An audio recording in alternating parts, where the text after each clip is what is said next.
Welcome to your astrological forecast for the week of Monday, March 20th through Sunday, March 26th, 2023. This week, there are a whole bunch of things to talk about again, so very exciting. We're going to go through one by one really quickly before we get into the day-by-day forecast. So the first thing I wanted to mention is Sun moving into Aries. So yes, that is the spring equinox for the Northern Hemisphere. This is one of the 2 days of the year that the entire world will experience 12 hours of daylight, 12 hours of darkness from pole to pole. So that, of course, is a big deal astrologically and kind of metaphorically, I feel. It's very unifying, and it represents a turning point for us in the Northern Hemisphere.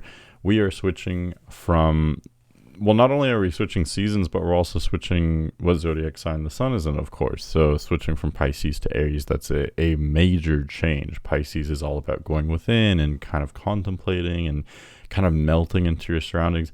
And when we get into Aries season, it's very different. It's very decisive, very black and white. It's much more about separation than it is about, melting into everything and going away, and like we're all just wisps of energy like we were in Pisces. Now the fog has cleared and it's time to, get real, get practical, get a little bit more physical in nature.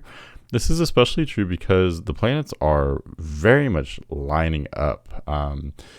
It's like, for example, if we just take a look at what the chart looks like for March 18th or 19th compared to March 21st. So in other words, even just the difference between Sunday and Tuesday at the beginning of this week is massive. We start out with Sun and Moon both in Pisces, and then within the matter of just a day or two, suddenly both the Sun and the Moon will be in Aries. But not only that, there's a huge Aries Stellium.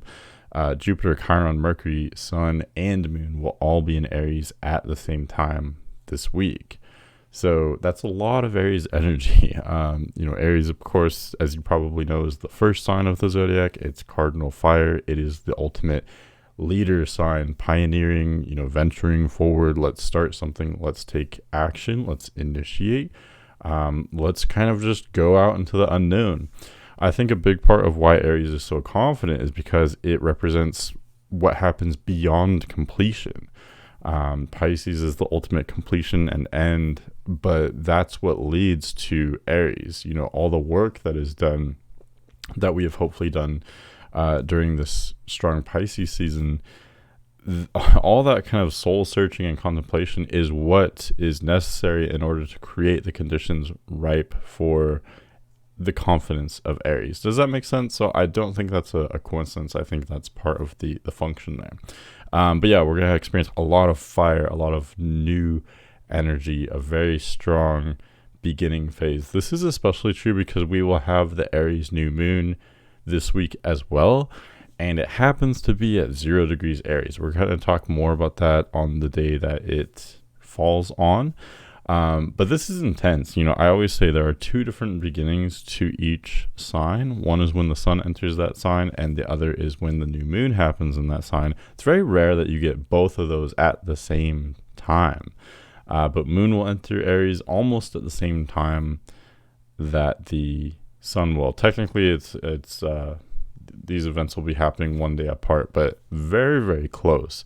So getting that new moon at 0 degrees Aries at the very first degree of the entire zodiac, that's a big deal. That's a huge new beginning for all of us. Of course, you can look to where 0 degrees Aries and Aries in general falls in your chart for more information on how this will affect you personally. But for all of us in general, this is a major, major new beginning. I really can't stress that enough. Okay, so even just all that by itself would be a lot to talk about and would definitely make for an interesting forecast. But as many of you, I'm sure, already know, we have a lot more important stuff happening this week. So 2 planets will actually be changing signs. Mars is entering Cancer, which typically would be a big deal. Mars will be in fall. We'll talk more about that on the day that it happens. But that's really overshadowed by Pluto changing signs. Pluto will be exiting Capricorn, where it's been since 2008. So think about that. 15 years. What has happened in your life over the course of 15 years? Many of us weren't even aware or interested in astrology before that. So, we may have not even had any firsthand observations of anything related to Pluto being in any other sign other than Capricorn. So this is very exciting for anyone into astrology, but it's really exciting just for anyone in general because this has huge implications. This means that we're going into a different kind of era, so to speak. Just like the sun changing signs has to do with us changing seasons, so to speak.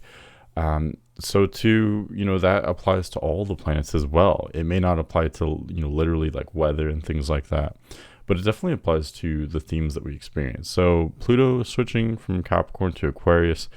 To me, this is exciting because we basically experienced 15 years of a Capricorn season, so to speak, a Capricornian era. Things have been very heavy, very restrictive. There's been an attitude of financial and economic instability since 2008. So that I think kind of fits with Pluto and Capricorn.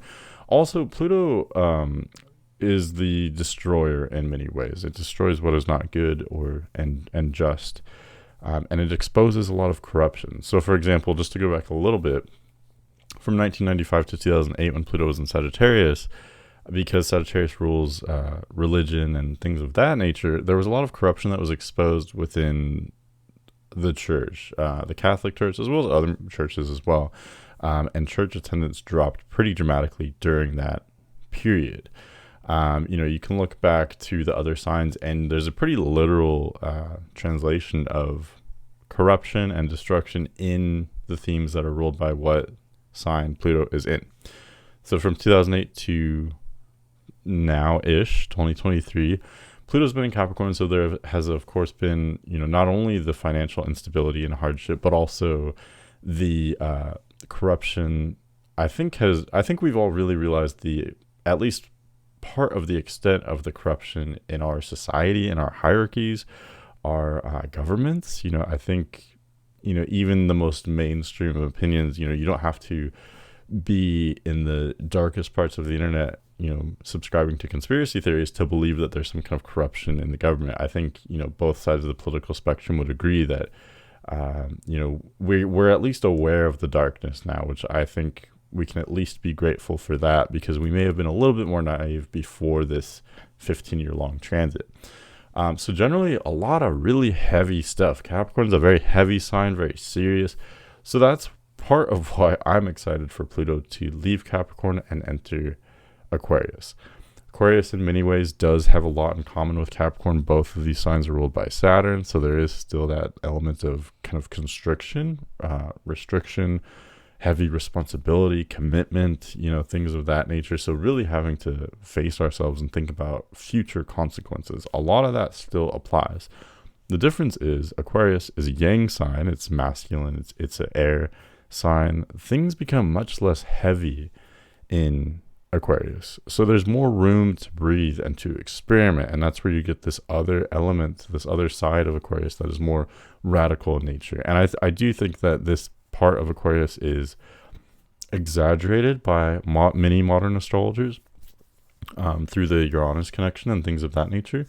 But it's two sides of the same coin. There's still that restrictedness, from the Saturn side of Aquarius, but you can also look to the Uranus side of Aquarius, the rebellion, the the revolution, the coming up with new ideas and seeing things in a different way. Observing over the next 20 years, because this will be a 20-year-long transit, observing how Pluto and Aquarius will affect societal trends, the economy, even things like fashion and music, I think will be very interesting. And this may be subjective, but I'm more excited for this than I would be for Pluto in Capricorn. Pluto is slowing down dramatically too. So 20-year-long transit, very, very big deal. And I'll talk even more about that once we get to that day. Really, Pluto going into Aquarius is deserving of its own video. But to be honest with you guys, I've been very busy lately. I might talk about that on my other channel. I'm not sure. But anyway, okay, we talked about Mars and Pluto changing signs. We talked about the Aries Stellium. All the planets other than Mars and Pluto are in the same couple signs. If we're looking at Taurus, Aries, and Pisces, they're all there. Uranus, North Node, which isn't a planet, but whatever. Venus, Jupiter, Chiron, Mercury, Sun, Moon, Neptune, and even Saturn. Now that it's in Pisces. Pretty wild. And as a result of this, there aren't a lot of aspects this week. There are a lot of conjunctions, and there's a lot of really intense. There are a lot of really intense things happening here. But in terms of just aspects in general, there's actually not a lot, because how can the planets really aspect each other when they're all in the same general area? You know what I mean? Okay, but without further ado, let's get into the day by day forecast. Okay, so we start out Monday, March 20th. There's still some kind of remaining Pisces energy. I don't think we've made this leap yet. Like, I don't know. We're at the end of a story, of a chapter, and I think sometimes you can kind of feel the beginning that's about to happen right before it happens, if that makes sense. I think if you kind of tune into your psychic senses, that these things will actually be abundantly clear, very obvious. At the end of Pisces, you can see Sun is at the very last degree of Pisces today, and then noon Eastern Standard Time is halfway through Pisces. Moon travels so fast. So near the end of Pisces, things do become kind of mystical, very imaginative, because again, you can sense that new beginning that's like almost about to kind of rupture into existence, so to speak. The end of Pisces is very, very spiritual, even more so, I would argue, than the rest of Pisces, which is already very spiritual in nature. So definitely a lot of exciting stuff there. Sun at the last degree of Pisces will make a waxing sextile to Pluto, which is at the last degree of Capricorn. So whenever you get planets at the last degree of a sign, it's very karmic, and oftentimes we experience what is called an echo, or kind of like a flashback.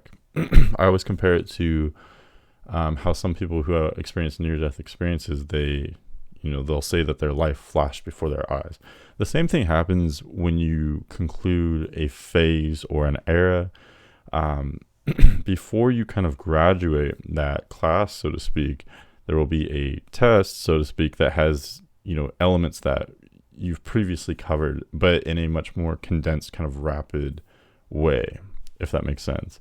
I really love the analogy of a test at the end of the class, because it works out very well. It's kind of the same thing. It's like, hey, remember this issue and that issue, all these things that you've kind of learned about and covered and maybe became somewhat successful at, but we need a kind of recap. This is how nature works. This is how, I almost want to say, physics works. You have to have that kind of echo experience in order to confirm that you truly have learned from that experience. Does that make sense? So on this day, on Monday, we will all be experiencing this kind of echo or flashback in our own way. This is very personal. It's very subjective. But on the other hand, because Pluto is involved, Pluto is an outer planet, we'll also be experiencing this maybe collectively as well. So this is where you could get some kind of interesting headlines with, news, political events, trends of society changing kind of dramatically today. This is a sextile, so that is a harmonious aspect, but there's often a chaotic type of energy associated with the last degree of signs as well. What else here? I just want to recap too that this is something that's capitulating. I don't know if that's the right word, but something that's really showing to us, what has happened not only over the past month, because that's been the Sun in Pisces transit, but also what's happened over the last 15 years, Pluto and Capricorn. Both of these very different periods are being kind of summed up and, concluding on this day. So very kind of intense and interesting stuff. Excuse me. Other than that, Sun will actually enter Aries today. So yes, this is the spring equinox. Maybe I should have started with that, but I did want to talk about that aspect first, since that, this would be chronological order. But yeah, later in the day, Eastern Standard Time, Sun will actually leave Pisces and enter Aries. So happy spring equinox. I know but I believe a lot of you are looking forward to spring. So there's definitely going to be a lot of spring energy. Like I talked about in the intro, so many Aries planets, plus Uranus and Venus in Taurus. Lots of very spring-like energies, all about initiation and starting things. So very exciting. Excuse me. Sun is exalted in Aries, so we could look at that as, saying that the sun is the strongest in Aries, along with Leo as well. This is the sign where the sun becomes powerful again, where I don't want to get controversial, but there are analogies to Christian, like kind of some Christian imagery, like the sun rising again, the sun, coming back to the light, things of that nature. I don't want to get too far into that, but this is the day where we not only are the days getting longer, like they have been, during every day in winter, the days are getting longer, but there's still more darkness than light. On the first day of spring, the spring equinox, that's the first day where you have, technically, I guess, equal day and night, and then now we have greater day than night. So very exciting. And for every day for the rest of spring, these two things will be true. There will be more daylight than darkness, and the daylight will be increasing. So that's why all three of these signs, Aries, Taurus, and Gemini, that are associated with spring, they're all very youthful and optimistic, because things are just beginning here. Things are still becoming more energized, more energetic. Things are still building up and becoming, I would argue, generally easier or simpler in this time period, especially compared to, look at the winter signs where things are much more nuanced and kind of ambiguous and far reaching. And I would argue objectively more difficult. Things just become kind of easier in spring. Okay, so I think you all probably know that. But one aspect for Monday, besides Sun sextiling Pluto, is Venus conjoining the North Node. I guess this depends on which North Node definition we're using. There are different kind of nodes, but my notes have Venus conjoining North Node at 4 degrees Taurus. You can see here this chart is showing North Node at 6 degrees Taurus, so I apologize for the discrepancy. But either way, Venus is basically conjunct the North Node. This looks excellent, basically. Venus is in domicile in Taurus, so it's very strong. And then conjoining the lunar North Node, this is a very kind of optimistic, harmonious point in the sky, with something associated with abundance and ease, being in the right place at the right time. So because Venus has a lot to do with money, finances, the economy, as well as how we support ourselves, not just financially, but emotionally as well, mentally, all of these things have a very strong potential. The abundance and desire are coming to us in ways that are very familiar and straightforward. It's not it's not confusing or complicated. Like, for example, previously with Venus in Aries, we may have been a little bit estranged from our own desires. We may have been a little bit too headstrong or selfish or uncompromising. With Venus in such a kind of privileged position here in Taurus, we can, of course we will experience this different ways depending on our own astrology. That is true of everything I talk about here. But objectively, for everyone as a kind of community or species, our desires are much more literal in nature. They're much more physical in nature. We're desiring physical experiences. We want safety, security. It's kind of simple. We want, the simple pleasures. So these things do seem very relatively easily attainable with Venus in such a really great position. So starting out from Monday, I would give this Monday like 5 stars out of 5 stars. What more can you hope for? Having Sun exalted now, having Venus, which is one of the great benefics in such a really awesome place. To me, this looks exciting, to say the least. Okay, so for Tuesday, definitely a lot more excitement because Moon will enter Aries just after noon Eastern Standard Time. Looks like right after noon. Before 1 p.m. for sure, Eastern Standard Time. And then as soon as the moon enters Aries, it will conjoin the sun, which is still at 0 degrees Aries. So that is a new moon. Very exciting. I talked about this a lot in the intro, but I think a new moon in Aries would already be exciting because this really, is kind of the second indicator of the initiation of spring in a way. and Aries as well. So, again, a huge new beginning, but especially at 0 degrees Aries, just like the last degree of a sign is very important, and there is a lot of symbolism there and some pretty strong effects. Same with the first degree of a sign as well.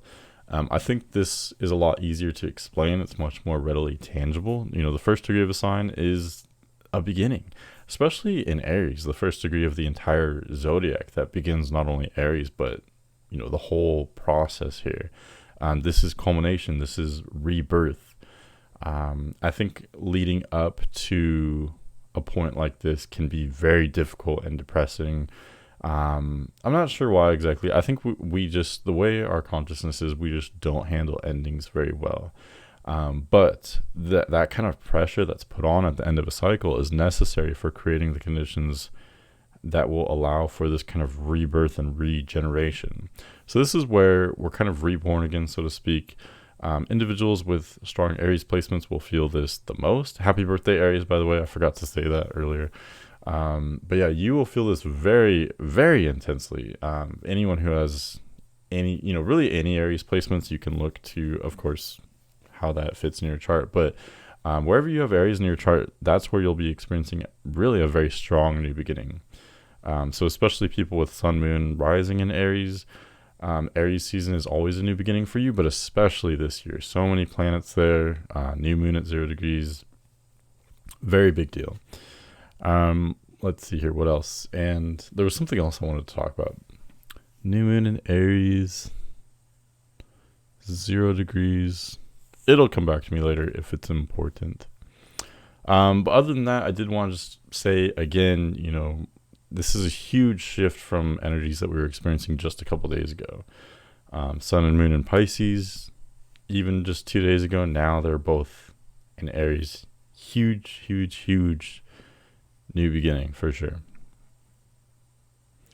I guess we could look at the aspects that this new moon has, although it doesn't really have, a whole lot. The new moon is still within range of the sextile to Pluto that we talked about for Monday. So there's still maybe this kind of harmonious element of, maybe just looking back and seeing how far we've come over the last 15 years. A lot of corruption has been exposed. We've become a lot less naive in some of these areas. And in many ways, we're already beginning to see the beginnings of Pluto in Aquarius. I think oftentimes you can almost get a feel for or a glimpse of a transit or a phase before it actually happens. Similar to, like, imagine, the week before the first day of spring, for example, that we just went through. In some areas, you can already kind of feel that spring is coming, depending on, your climate and things of that nature. But even just thematically, I think you can kind of, you can see where things are going and see where things are about to go. So that's kind of how I would take this sextile. This huge new beginning, so close to Pluto entering Aquarius. Really, I think in some ways we can already speculate and kind of get a feel for what this new era is about to be. Excuse me. I don't know why I always have to clear my throat when I'm doing these videos. For Wednesday, March 22nd, moon continues through Aries. You can see noon Eastern Standard Time, moon is about halfway through Aries, and it's crossing over all these different planets here. So I already crossed over the sun with the new moon. We talked about that for Tuesday. Moon then crosses over Mercury. Looks like still late on Tuesday. And then Wednesday, moon is now crossing over Chiron and Jupiter. So this may bring up some issues that we've been exploring over the past couple of weeks with that, triple conjunction that I talked about back when Venus was crossing over this general area. I think these last few weeks have brought up issues that we've been experiencing since 2018 surrounding the need for really deep and open communication, bringing up issues from the past, bringing up our own personal wounds and journeys, and demanding justice, demanding understanding. things of that nature. So the attention is brought there. Again, this huge new beginning has something to do with that, basically. In more general terms, I wanted to talk again about this huge lineup in Aries. This is just so relevant since the moon is crossing over here. Again, Jupiter, Chiron, Moon, Mercury, and the Sun, all in Aries, all supporting this new beginning, new initiation, new creativity. Let's be spontaneous. Let's just try things. Let's create things. Let's venture into the unknown. That is clearly the message here, for sure.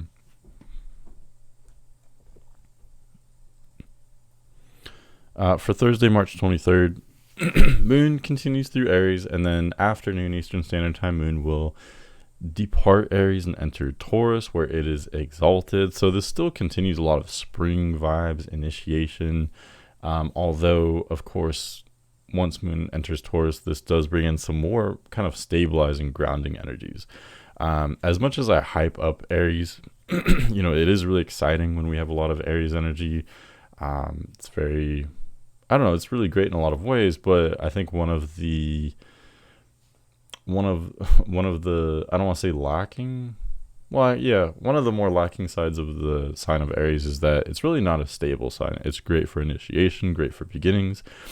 So if you're wanting that, this is a great week for starting something new. But on the other hand, Aries is unstable. It's cardinal fire. It's intense.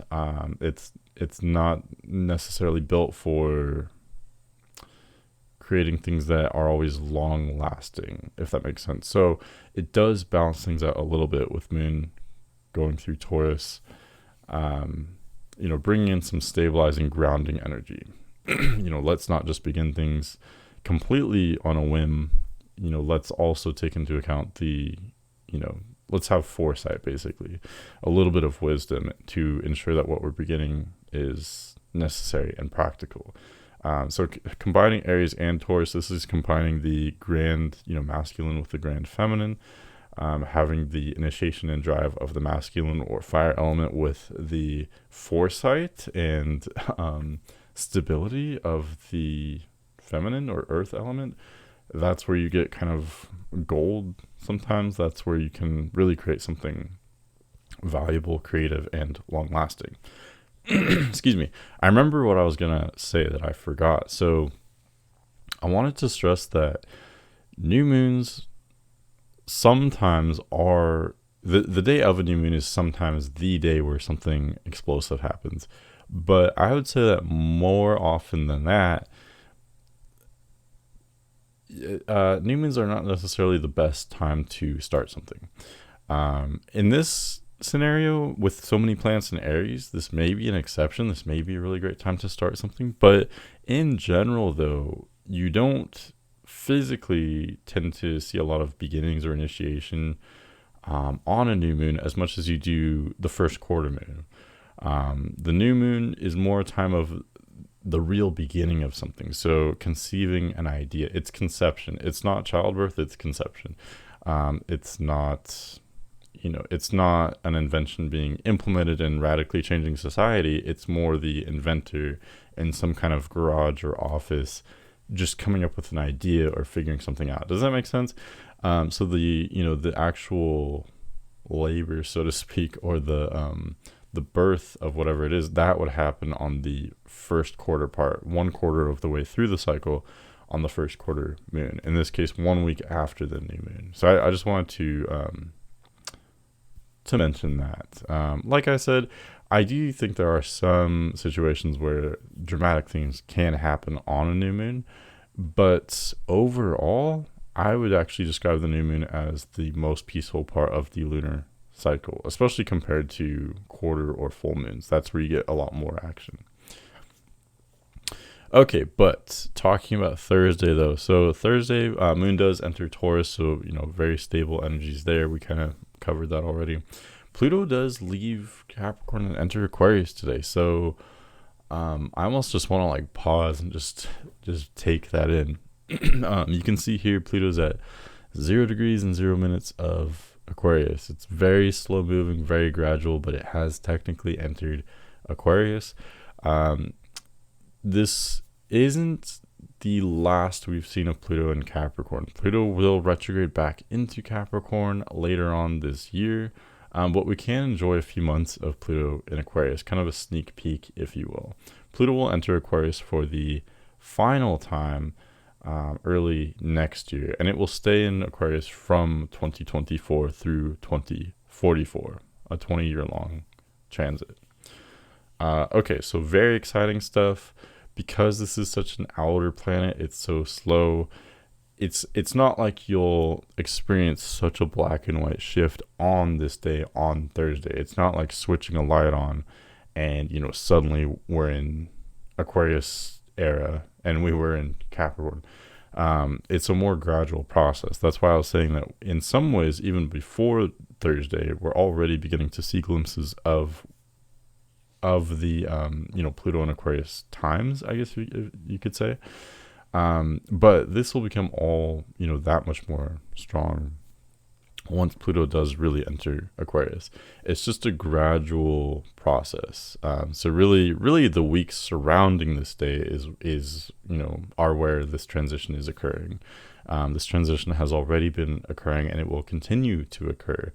I think this becomes all the more clear when you take into account how it's very common for outer planets to enter a sign, retrograde back into the past sign, and then enter the new sign for a second and final time. That's typically how the outer planets do things. So I think that just really shows you, it's not as simple as, one day Pluto in Capricorn, the next day Pluto in Aquarius.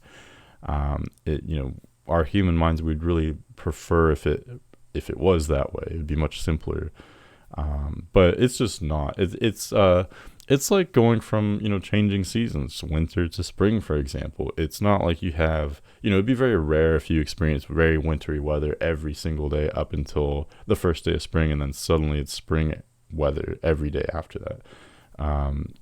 Things kind of oscillate, they go back and forth, but overall there is a trend, and we do use markers to indicate, even if these markers can be arbitrary, they indicate a transition, if that makes sense. They indicate that we've crossed a threshold of some sort. Does that make sense?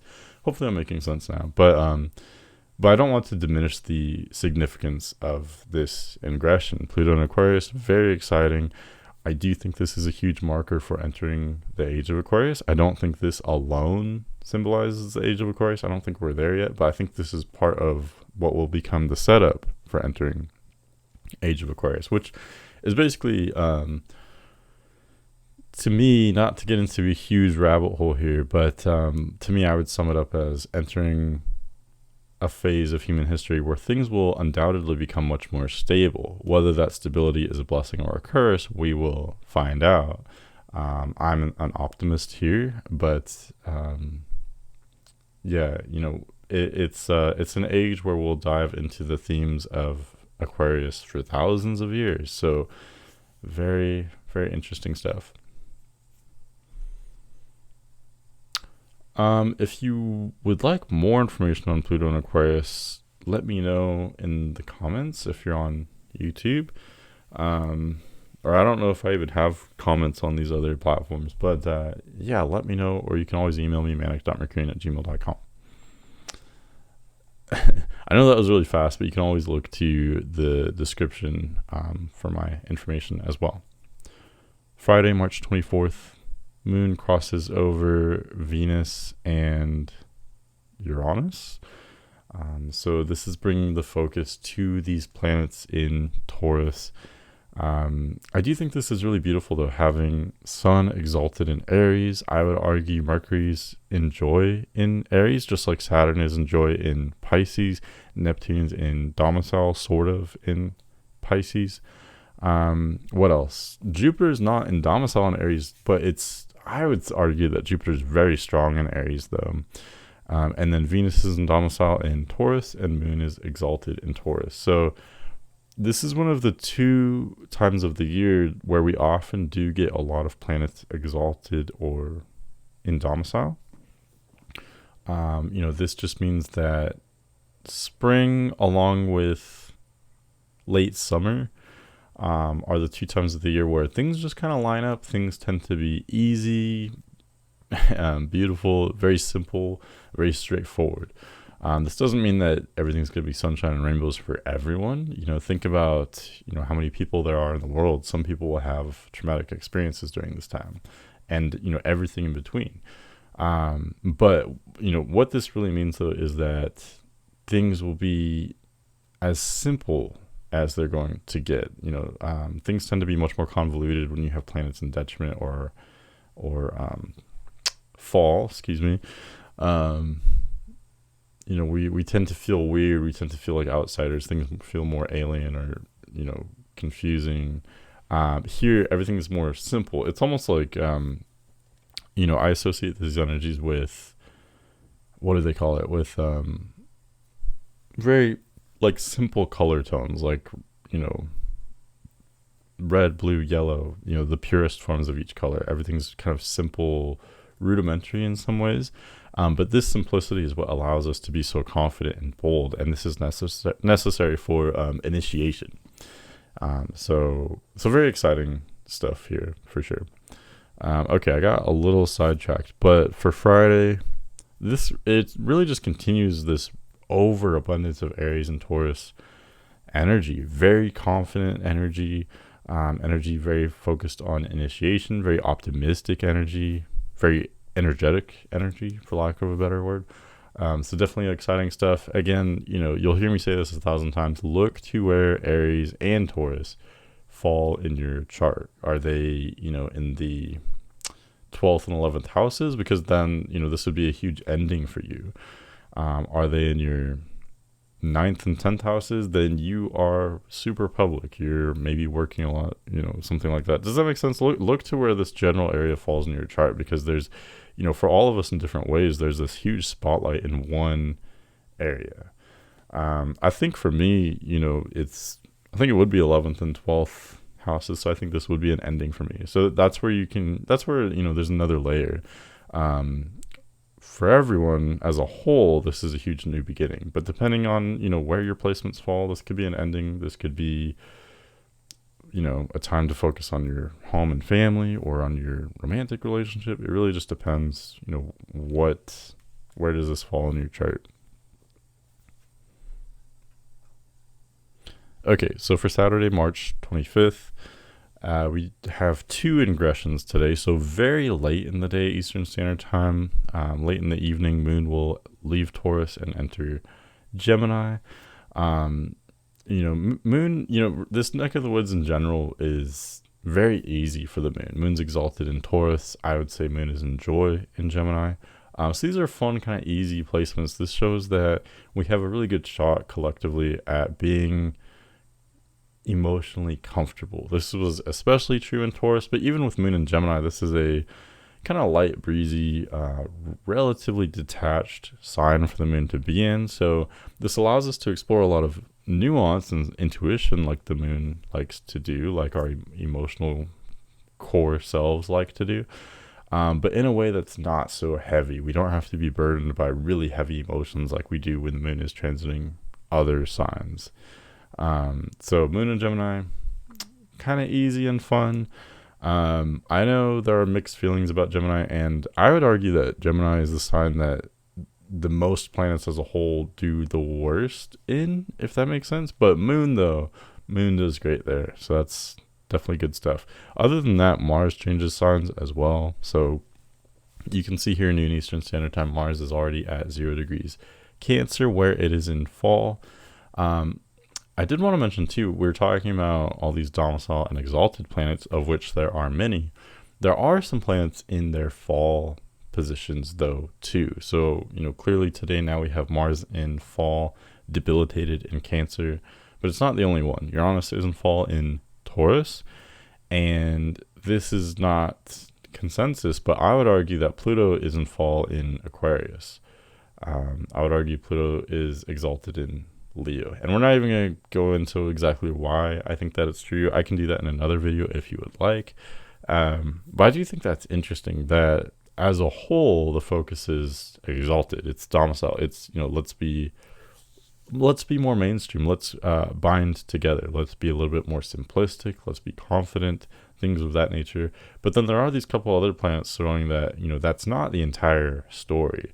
There are some kind of energies and themes that are much more counterculture or kind of darker, more mysterious, more out of the box in nature.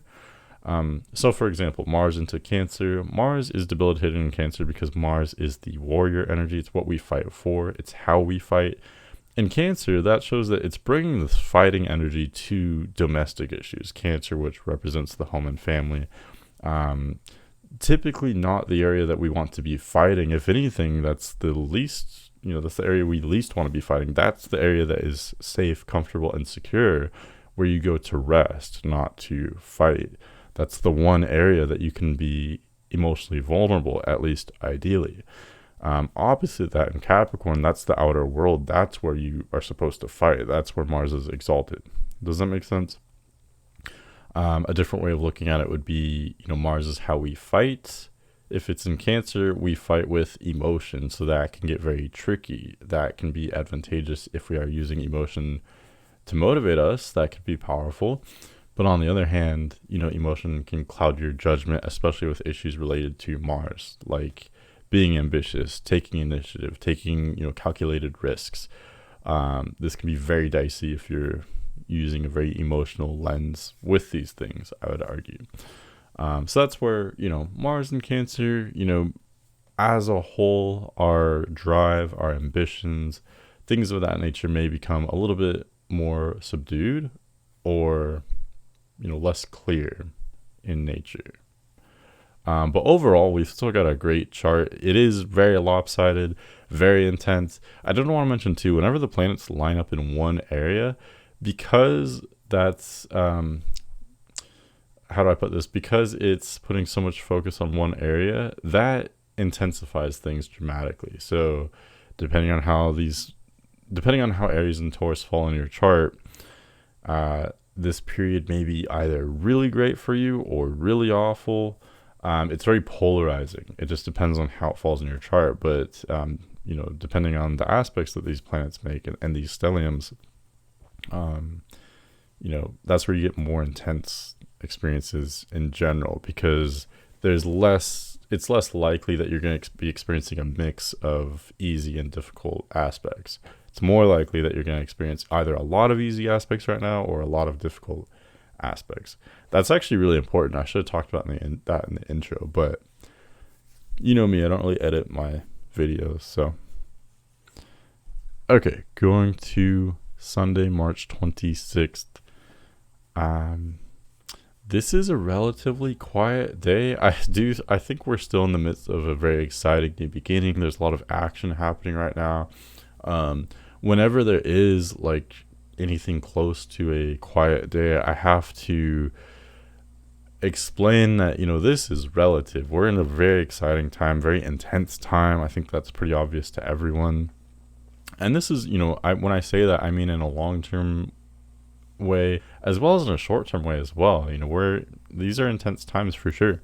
But relatively speaking, compared to the rest of the week, at least Sunday is a little bit less eventful. So how perfect is that? We have this new beginning on Monday, Sun going into Aries, spring equinox, and then on the 7th day on Sunday, if there is a good day to rest this week, it would be Sunday. So it's so simple. It's so kind of perfect in a way. It's so organized. That makes my Virgo side happy. But yeah, Sunday, Moon continues through Gemini. There is a lot of energy in the sense that, Moon is making a waxing sextile to the Sun. So this is a waxing crescent moon at this point. Very beautiful to look at, and it has very beautiful undertones, both. Sextile is a harmonious aspect. Moon in Gemini blends readily with Sun and Aries, and it complements it as well, because Sun and Aries, Sun is exalted in Aries, like we talked about. It brings that, forcefulness, that energy, that confidence, that fire. Moon in Gemini brings a lot of energy too, a lot of playfulness, optimism, things of that nature that go hand in hand with Sun and Aries. But then there's also that little bit of detachedness. Let's not be so intense about everything. Let's also be kind of open to, I think it balances out the stubbornness that can come with so many Aries and Taurus placements. Moon in Gemini brings that little bit of flexibility. Let's be open. Let's explore. Let's be curious. Let's be playful. Not take things too seriously. So really, say what you will about Gemini or Moon in Gemini, but I do think these kind of I think it complements these Aries and Taurus planets, especially Sun in Aries. I think Moon in Gemini is a very nice addition to all of that. One aspect for Sunday is Mercury crossing over Chiron. So now you could almost say it's a triple conjunction between Jupiter, Chiron, and Mercury, because they are within a couple degrees of each other. But specifically for Sunday, Mercury is crossing over Chiron. Mercury's traveling very quickly right now. It's traveling, I think, it's a little bit over 2 degrees per day. So this will be relatively quick, mostly just applying to Sunday, not any surrounding days at all, I wouldn't think. But I would pay special attention to the topics that come up today. They could be kind of emotionally intense. And these things will come kind of out of nowhere, off the cuff, out of left field. Conversations could suddenly become a little bit intense. Mercury is in joy in Aries, so I think we can explore things in a very kind of lighthearted manner.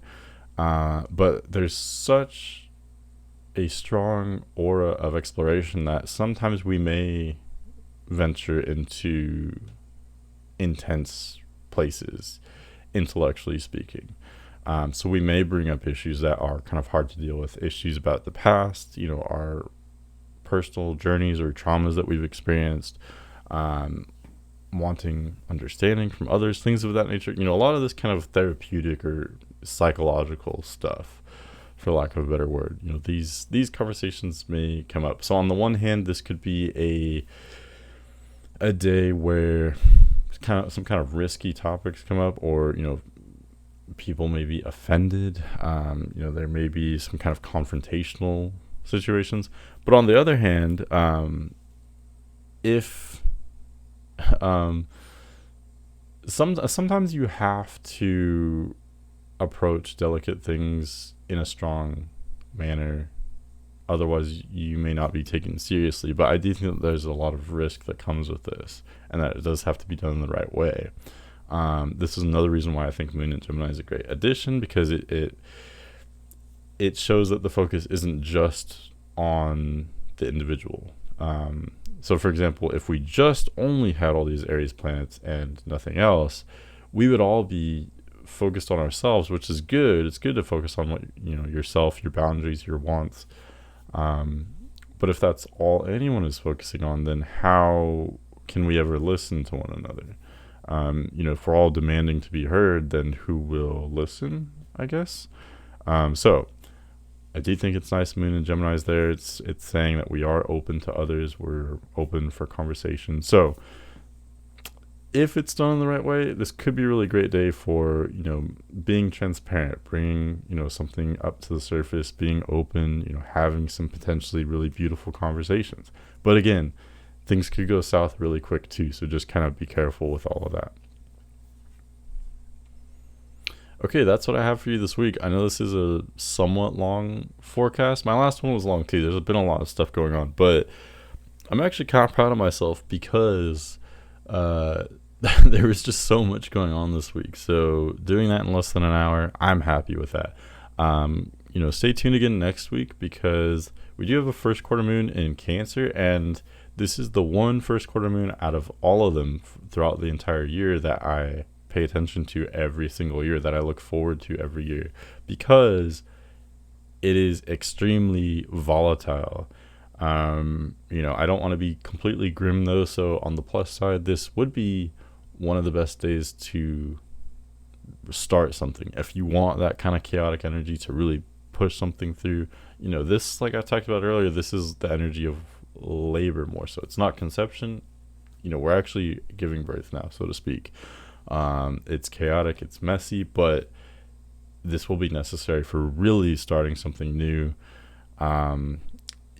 I would say in almost an equally intense way as what we saw this week. It's going to be a little bit different next week, but anyway, I don't want to get too much into that. We'll talk about that next week, but thank you for listening. I really hope that this has helped you, and I want to talk more generally about my experience, what's going on in my life, as well as the channel itself. I just don't really have the time to do that right now, but when I get a chance, I'll either post that kind of stuff here, especially on YouTube. I don't know where you're listening to this, since I'm posting this on multiple platforms now, but this may be on my second channel as well. But anyway, I really wish you guys all the best. Yeah, and I'm excited. I think this will be good for us collectively. But yeah, hopefully this information helps you to make the most of it. Okay. Thanks for listening, and I'll talk to you next week.